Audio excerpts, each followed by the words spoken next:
Hey guys, what's up?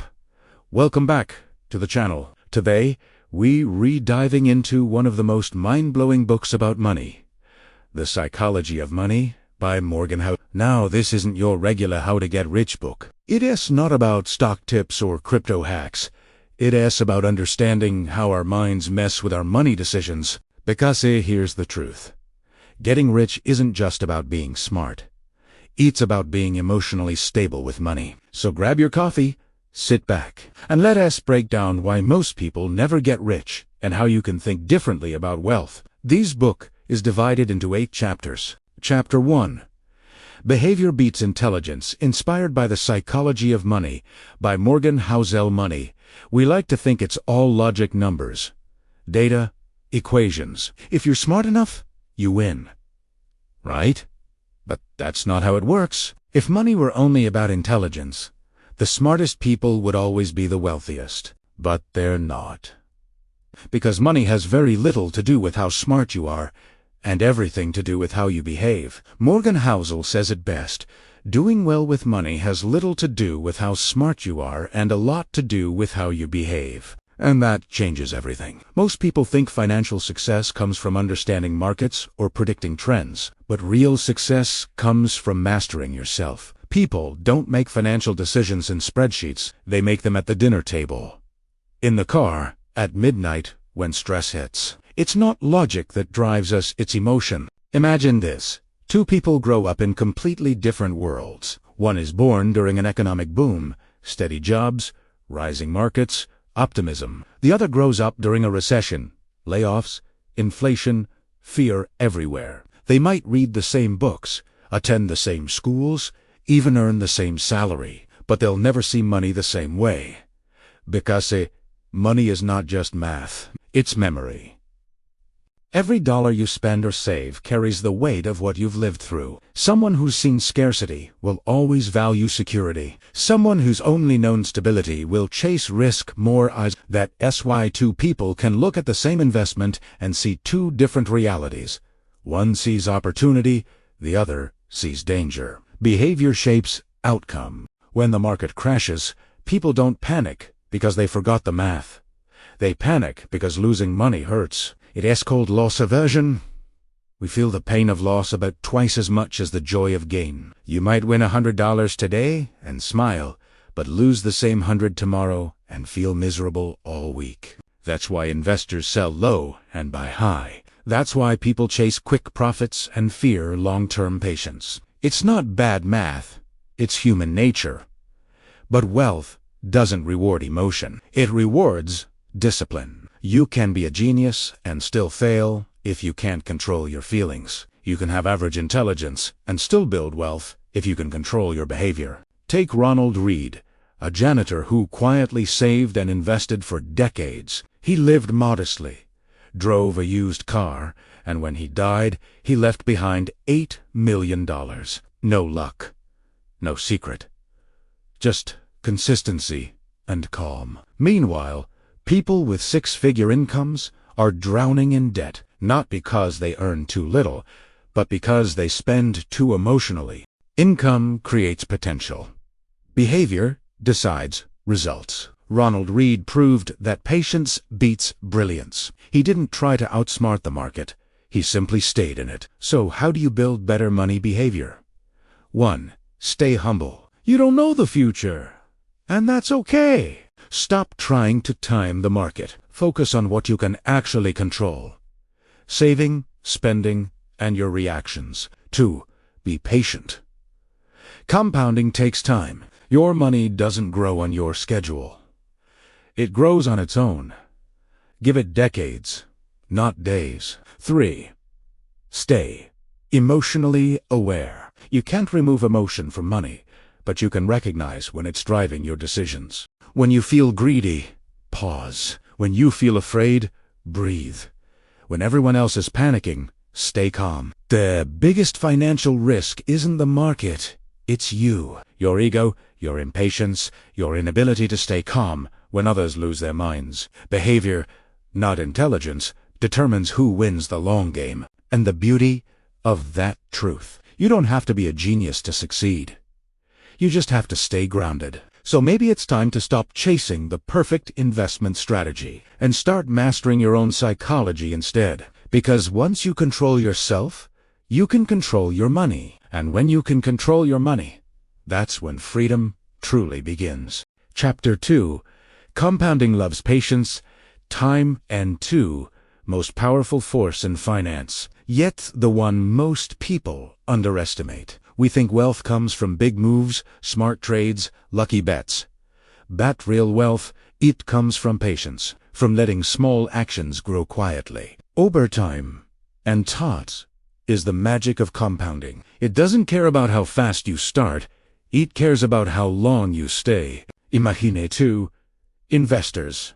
Some amount of money, some average return.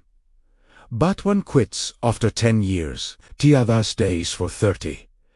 The difference isn't double, it's massive. The second one ends up with 10 times more. Not because they were smarter, but because they waited. Compounding rewards time. It punishes impatience. And that's the secret most people miss. We live in a world that celebrates speed, fast money, quick flips, overnight success. But money doesn't work that way. It grows like a tree. Slow, quiet, invisible at first, then one day, boom, it explodes. Everyone calls it luck. But it wasn't luck. It was time doing its job. Warren Buffett is often called a genius. Ansure. Ace. But what most people forget is that he started investing at 11, and he's still at it in his 90s. Nearly all his wealth came after he turned 60. Because compounding doesn't get exciting until it's been boring for a very long time. Compounding is like gravity. Tiny pulls, repeated endlessly, shape the universe, and tiny gains, left untouched, shape your fortune. But here's the trap. Most people never let compounding work for them. They stop too soon. They chase something faster. They sell when they should hold. They move when they should wait. They forget that patience isn't just a virtue, it's a strategy. You can't see compounding day to day. It is invisible until it's undeniable. That is why it feels like nothing is happening until everything happens at once. Chapter 3. Freedom over luxury. Everjune says they want to be rich. But if you look closer, most people don't actually want money. They want freedom. Freedom to wake up when they want. Freedom to work on what they love. Freedom to say no when something doesn't feel right. That's real wealth. But somewhere along the way, we got it twisted. We started chasing things. Cars, houses, watches, titles, not because we needed them, but because we thought they'd make us feel free. Spoiler, they don't. Luxury might look like success, but it can quietly become a prison. One built with your own choices. The more you buy, the more you owe. The more you own, the less control you have. Freedom isn't having everything, it's having enough. Morgan Housel says, the highest form of wealth is the ability to wake up every morning and say, I can do whatever I want today. And that line hits hard, because what is the point of a mansion if you're too stressed to sleep inside it? What is the point of a fancy car if it is taking you somewhere you don't want to go? We often mistake money for control, but money without balance just replaces one cage with another. True freedom is invisible. It's quiet. It's peace of mind.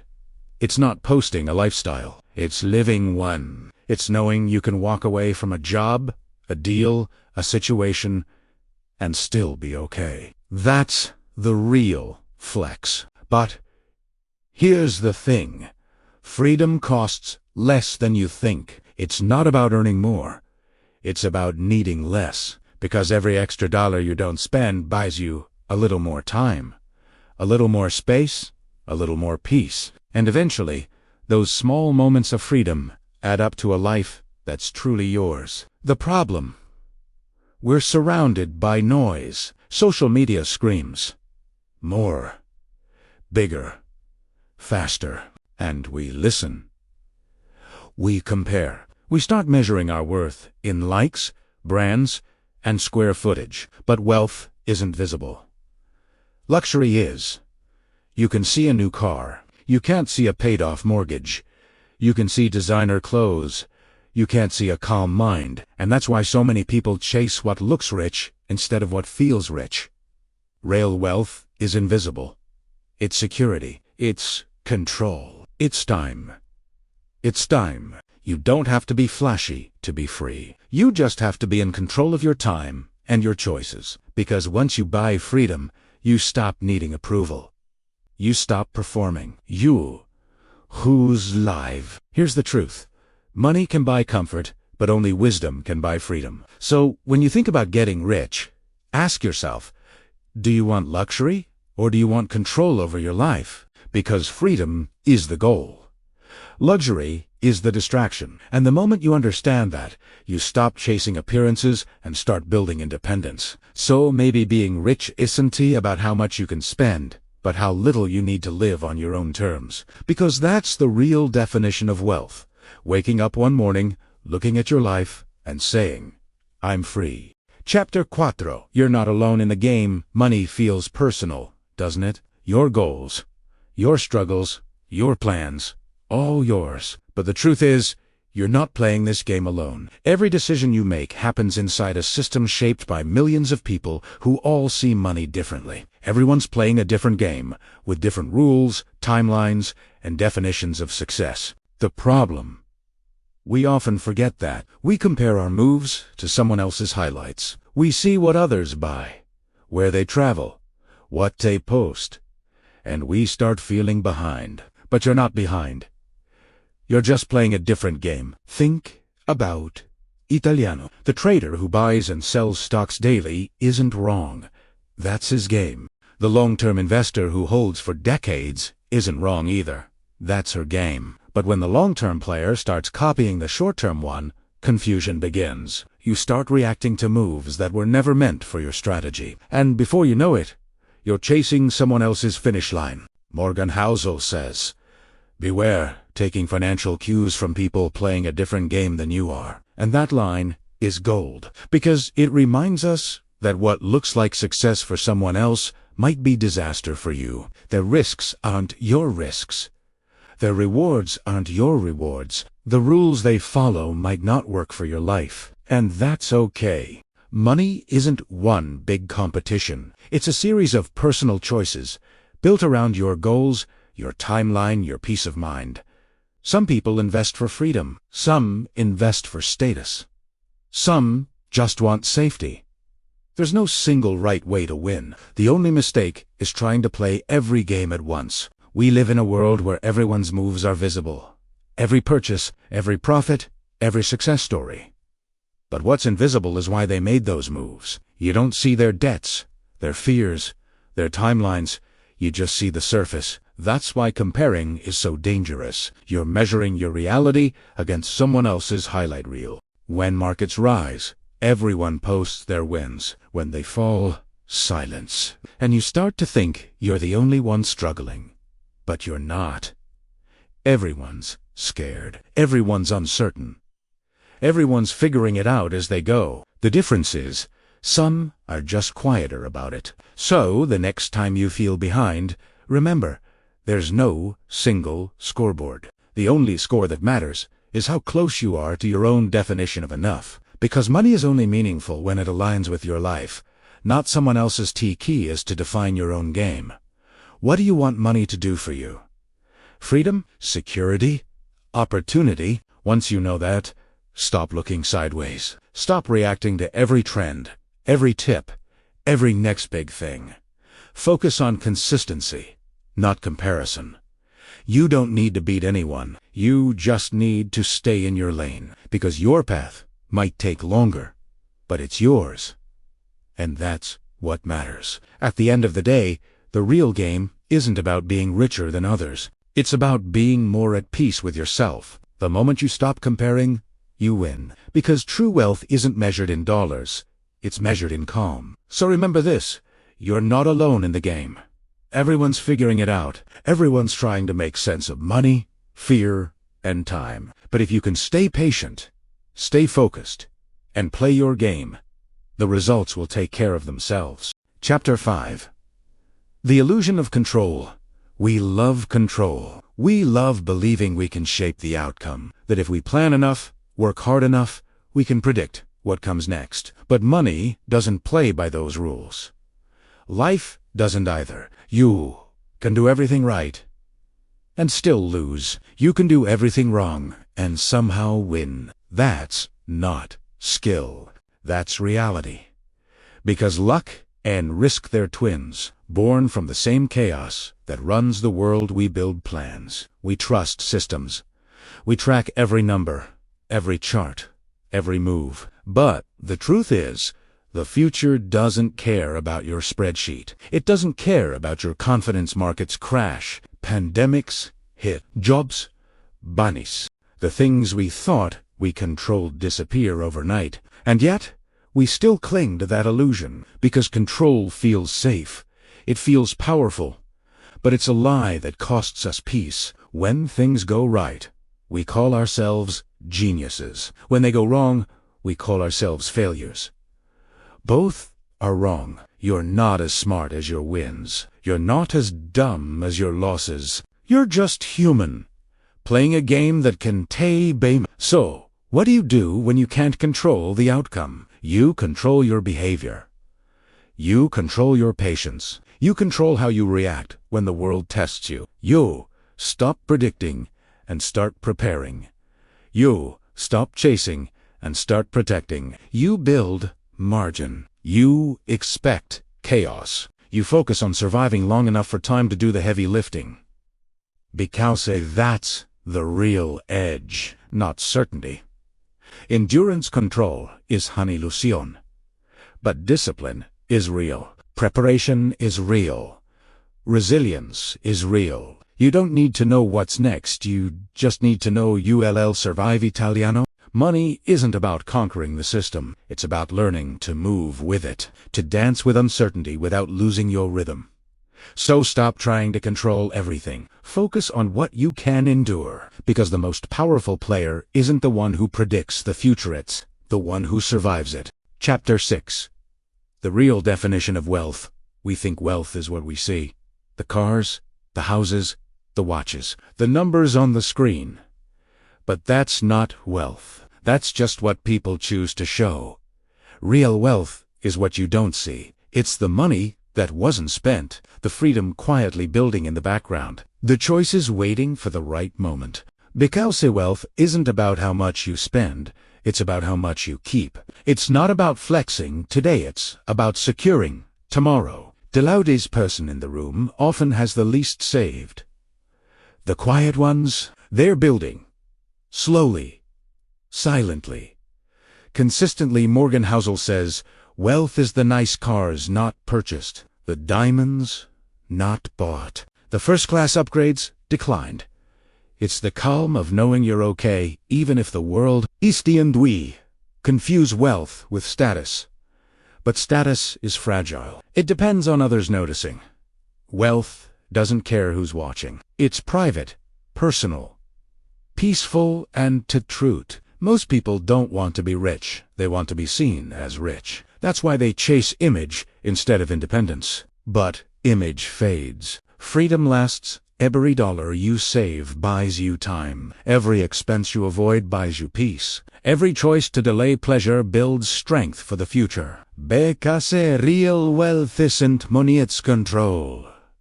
Control of your time. Control of your choices. Control of your life. It's waking up when you want, working because you choose to, and saying no without fear. That's wealth. It's not the watch on your wrist. It's the time that watch represents. It's not the car you drive. It's the freedom to stay home if you want to.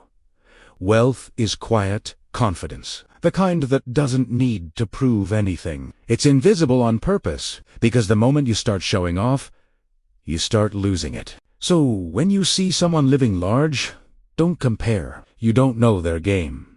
You don't know their story. You don't know what's behind the curtain. Instead, define wealth your way.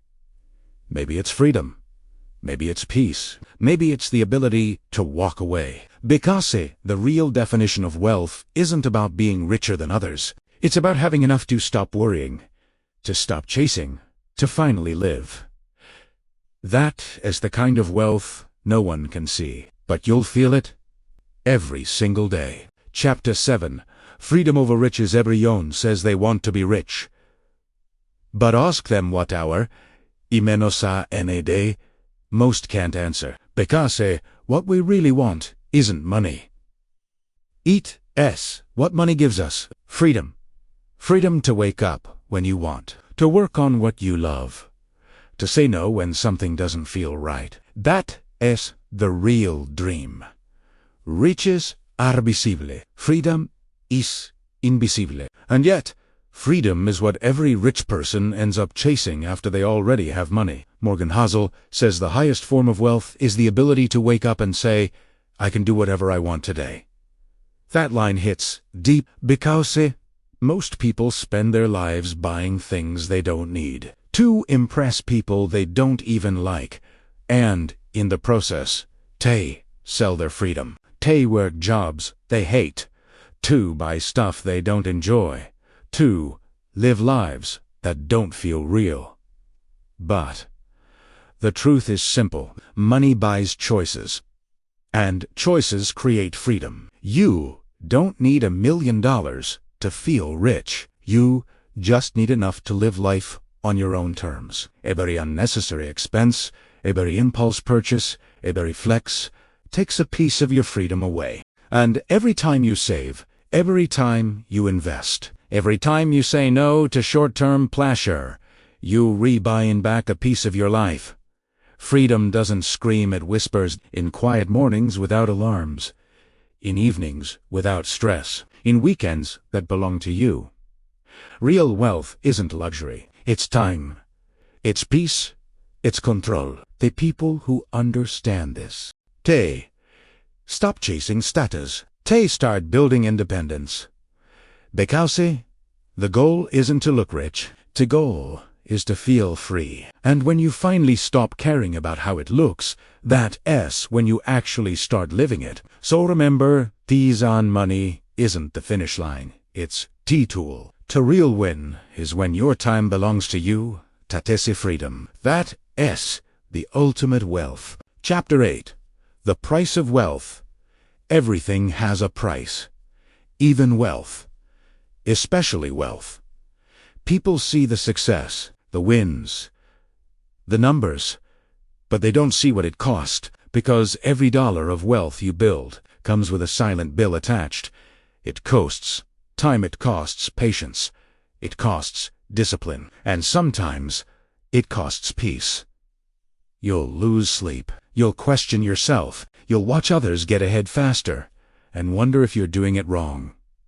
But that's the price of staying calm when everyone else panics, the price of patience when quick money looks tempting, the price of silence when the world screams, buy, sell, react. Morgan Housel says, every investment carries a price tag, but it's not always printed on the label. Sometimes it's emotional, sometimes it's psychological, but it's always there. Wealth demands endurance, and endurance feels like pain before it feels like progress. Most people quit when the price shows up. They sell when it gets hard. They give up when it gets slow. But the few who accept the cost, they're the ones who stay rich. Because wealth isn't free. It's earned through behavior, through discipline, through patience.